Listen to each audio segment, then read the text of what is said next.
Hello, dear people, beautiful people. I'm going to discuss the Surah Nur verse again. Here above, everything seems okay. You're not supposed to punish people because, you have to take care. How do I say this? The adulteress and the adulterer. If it is a rape case, then you do not apply the above verses. I cannot show you right now because I have to be on this. 33, verse 33. For rape cases, you don't immediately, you should not apply the zina thing of bringing 4 witnesses. You have to go to Surah Yusuf and see what was there if you can't find anything else for seduction and force, compulsion, rape, forced sex without the consent of another. So this is what I think by reading the verses. You don't immediately need 4 witnesses for rape because, so I felt I was not blaming the Quran for it. I was blaming the people who have taken the Quran wrongly for the rape cases.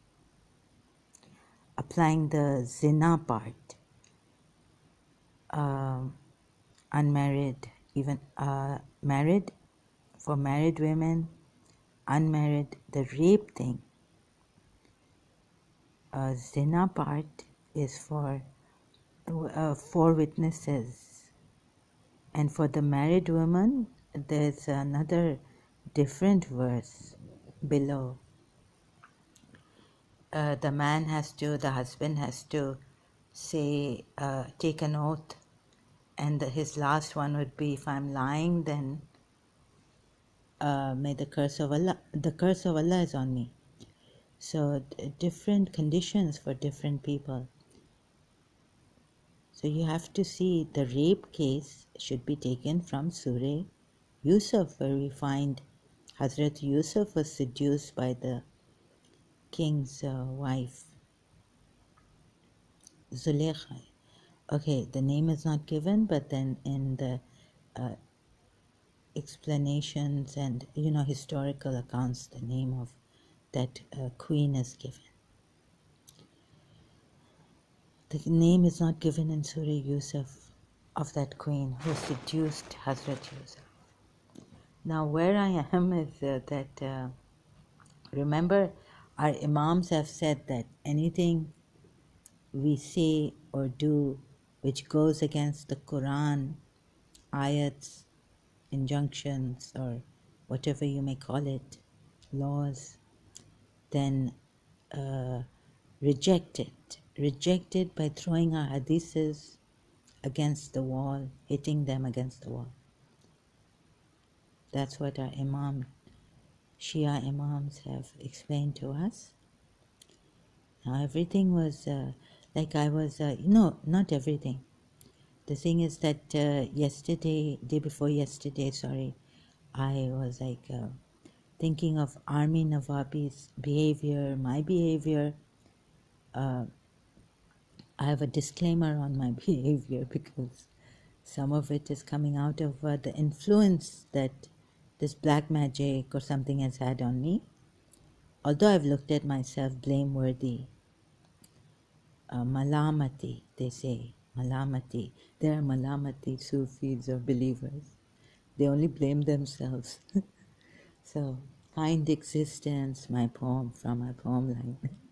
Kind existence blames no one but itself. So these are the malamatis. Now look at this. Again, I'm showing myself. And if you are going like me, no, the Imams are of such high caliber, spiritual and wisdom. And they are the Hujjat Allah, the mirror of Allah, the proof of Allah on earth. And you see, there's a very good word here for Allah. He is an open, manifest truth. there's a verse previously. So I have to open my mind. The purpose of this video is to again come here and see what the Arabic words are saying and show whoever is following me and goes back to his religion, hasn't been able to completely leave their religion, Shia Islam. Because remember, Shia Islam is the toughest religion to leave. By what Imam Hassan proved to us that how grand Islam was, by his how true Islam was, how lofty, how noble this Islam for humanity was, by giving not only himself but his children, and thereafter his womenfolk, subjecting them to such atrocities that I can't even speak about it. my voice is आवाज पर गई थरारे बड़ी वफा से निभाई तुमने हमारी थोड़ी सी बेवफाई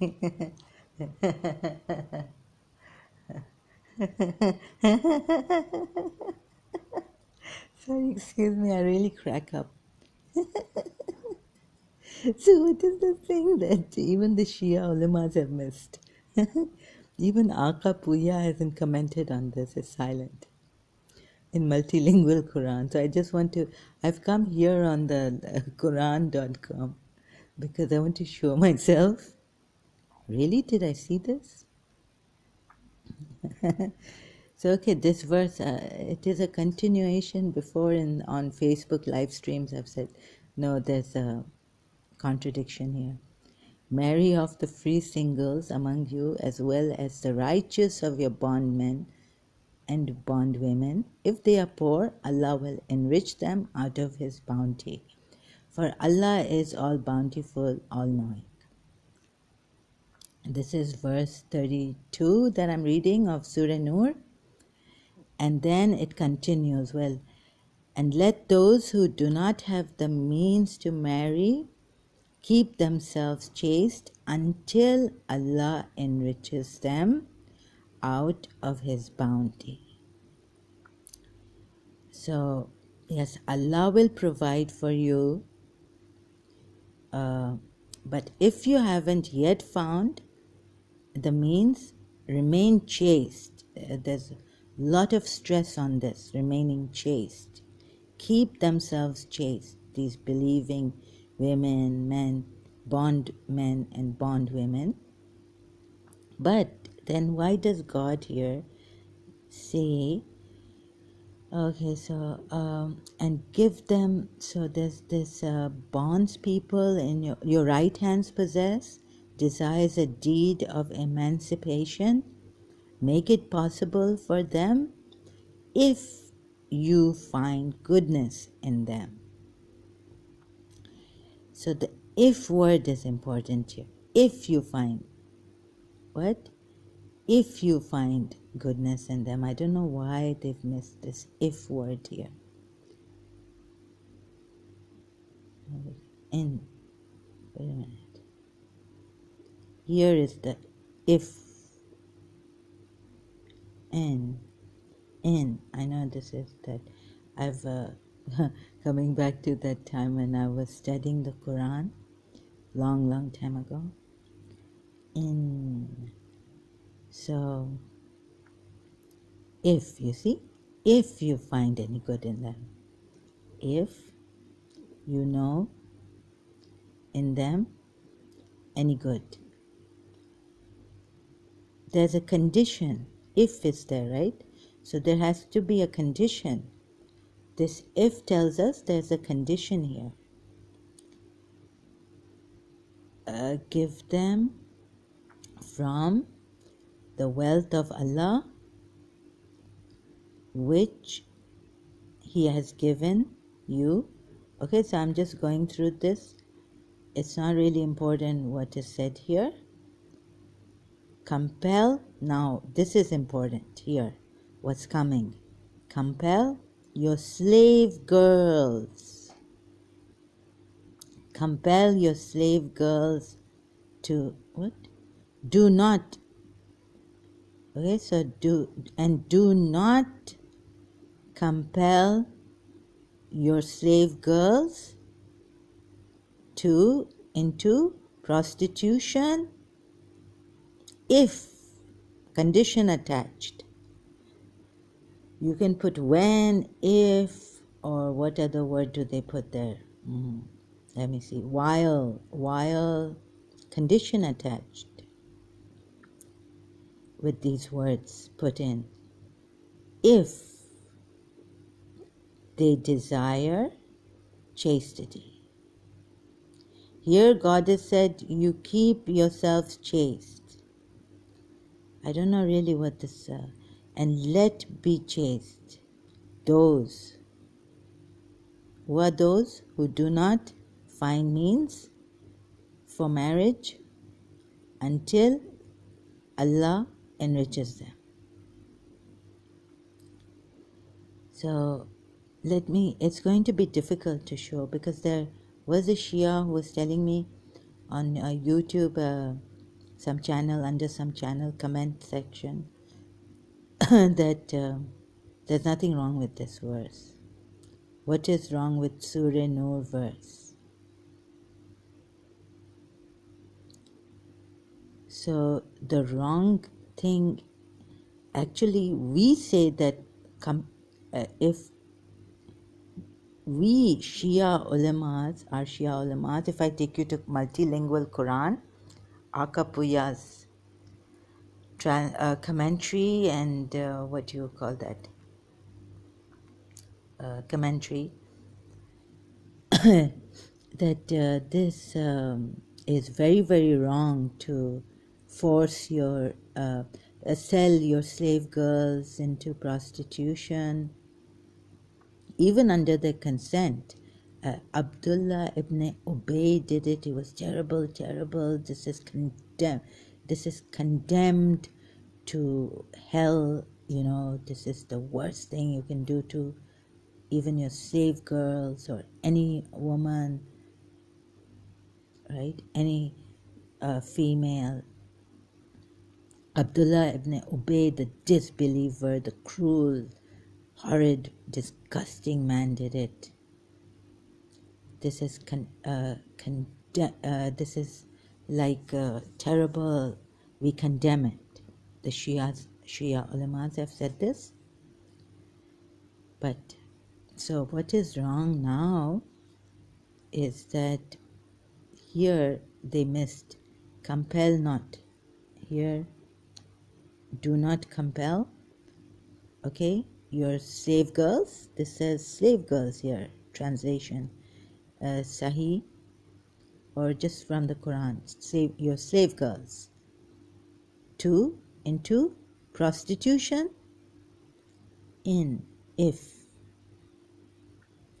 there's a condition attached, if they desire chastity.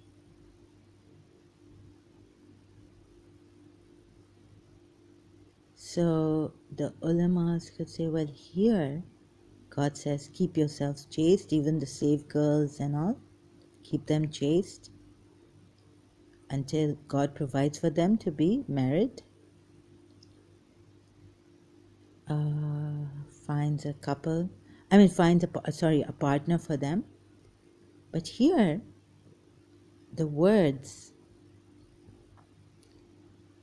kind of have a condition attached. So there's a contradiction between here and here. And then this is not allowed in Islam, we are told. This is prohibited. This is condemned to hell. And do not compel. This is disgusting. Your slave girls to prostitution. Why this condition? Okay, I know some Shias are going to say, well, already the God has said, and let be chaste. Keep chaste those who cannot find a marriage partner or means, money, let's say whatever the majburi, the problem is, Allah enriches them. Allah enriches them from His bounty and those who seek the writing, I don't know who they are, from those whom, now God is telling me who they are, possess your right hands. What your right hands possess, then give them the writing. If, condition attached, if you know in them any good.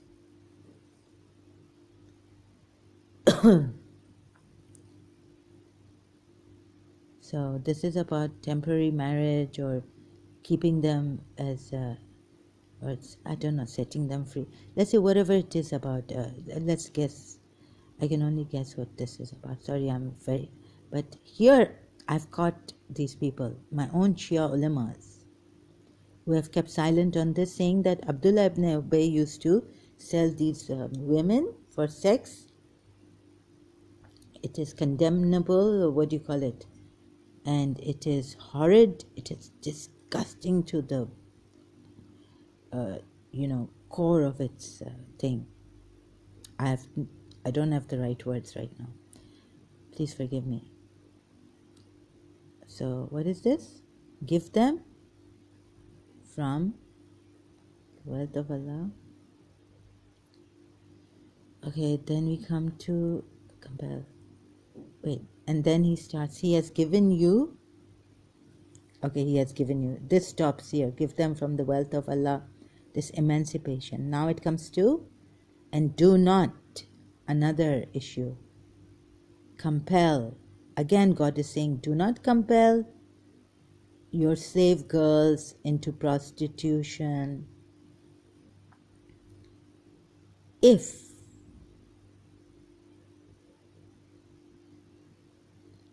God could have said, you see, this way of writing, this if they desire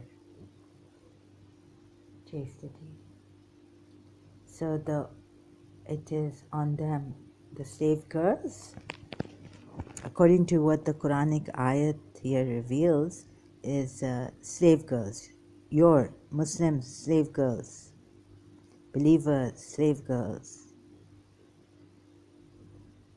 friends of Allah's, slave girls, servants of Allah, slave girls.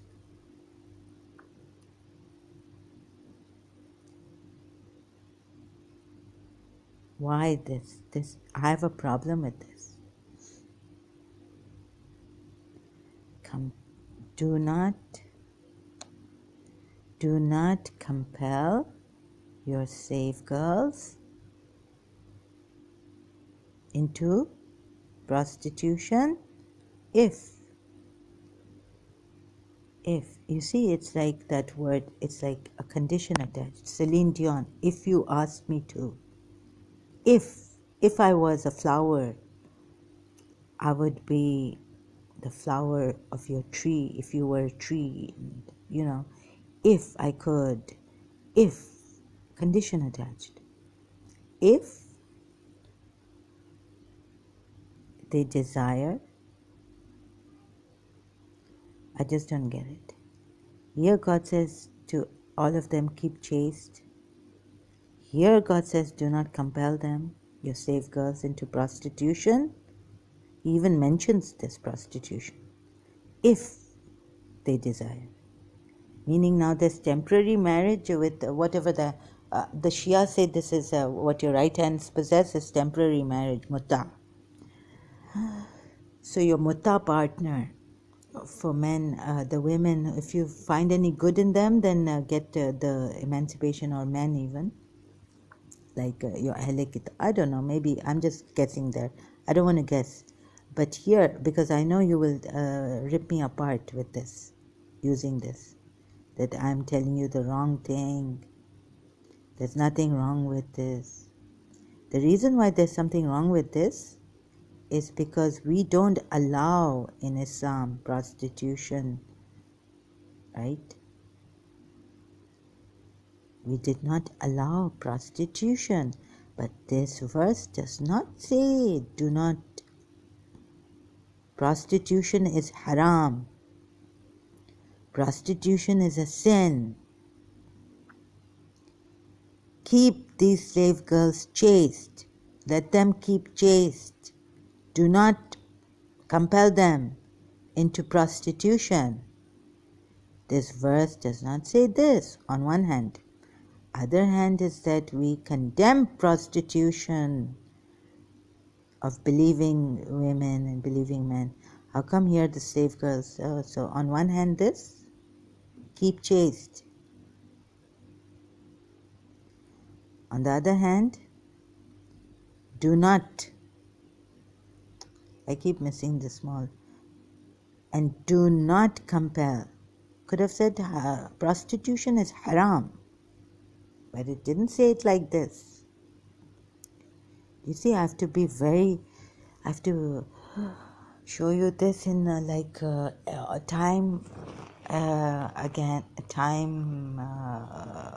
do you call it? Words are not coming, flowing. Time in and again. You know those phrases.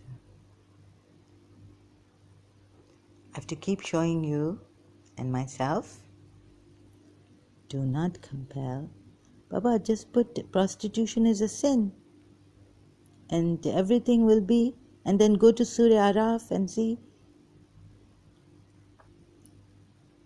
the thing that sin is haram, the word, that sin, the act, whatever sin, whatever is considered sin by Allah is haram. No. It doesn't say here, prostitution is haram. Prostituting your slave girls is haram, a sin. It doesn't say that. What this verse says, very, very chilling. And then these Shias, any Shia who comes and tells me that nothing is wrong with this verse is a liar. And the curse of Allah will be on you.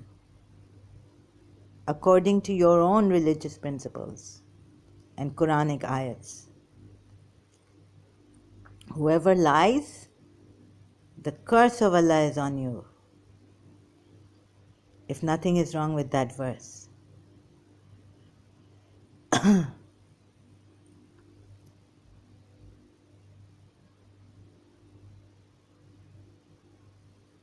Many verses in the Quran, I think, about lying, hiding things,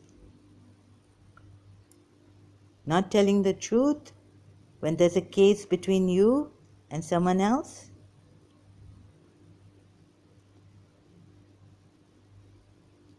Slandering people, falsely accusing people. Where does it say there's a curse on you? Curse on the liar.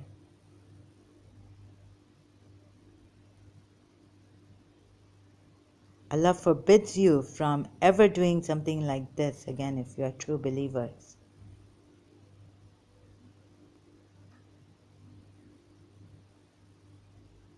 Wait, I have seen involved a great punishment. Oh, sight of Allah. Who are the liars? Why did they who slandered not produce for it 4 witnesses? And when they do not produce the witnesses, then it is they in the sight of Allah who are the liars.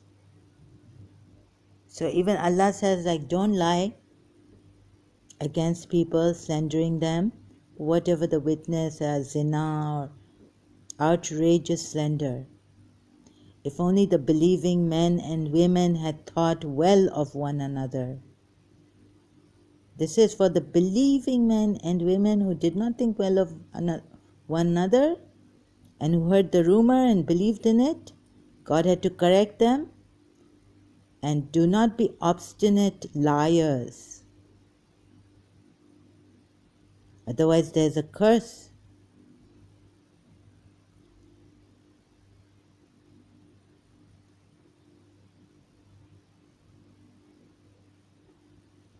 Had it not been for Allah's grace and mercy upon you in this world and the hereafter, you would have certainly been touched with a tremendous punishment for what you plunged into. So for the believers, he's being soft. Even though a believer, a Sahabi, a wife of the Prophet was slandered, and by these believing, not the Jews, not the Christians.